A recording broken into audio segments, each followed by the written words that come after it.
bedroom. Its yellow glow was too harsh and made her look jaundiced. Instead, she reached across to switch on the cosier, more flattering lamp on the bedside cabinet. That's when she saw the man, lying in her bed. "What the—" She leapt away, scrabbling for the main light switch. "Who the hell are you?" When he didn't reply, Ruth leaned over and prodded him tentatively. But still he didn't move. Her heart banged a warning against the inside of her ribcage. Instinct told her to flee, to hurry from the house and get help. But who could she call? She didn't know any of the neighbours yet, and she had no friends in the area. There was her ex, of course, but he lived miles away and they weren't exactly on speaking terms. The man was clearly in a deep sleep, tucked under the duvet with his back to her. Ruth reached out and touched his shoulder, shaking it gently to wake him. When he didn't respond, she tiptoed around the bed and looked down at the unfamiliar contours of his face, at the thick waves in his greying hair and the kink in his nose. It was the way he was staring that chilled her bones.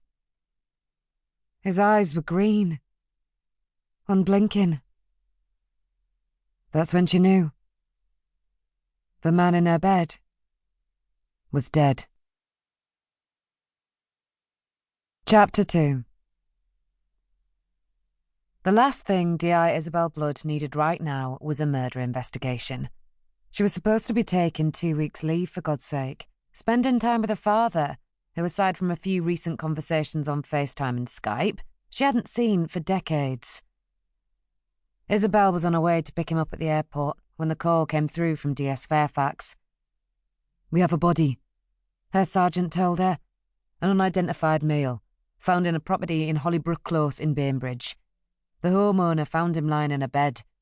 She doesn't know who he is and there's no ID on the victim. Sounds like a weird one, boss."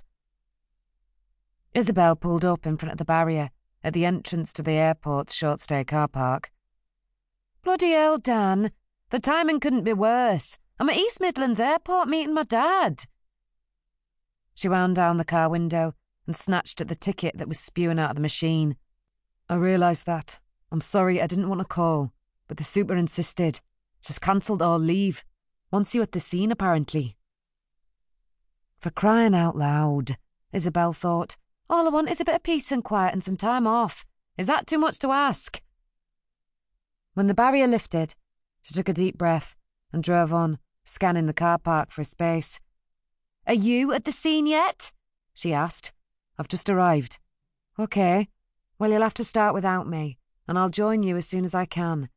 It's going to be at least an hour, though. More likely an hour and a half."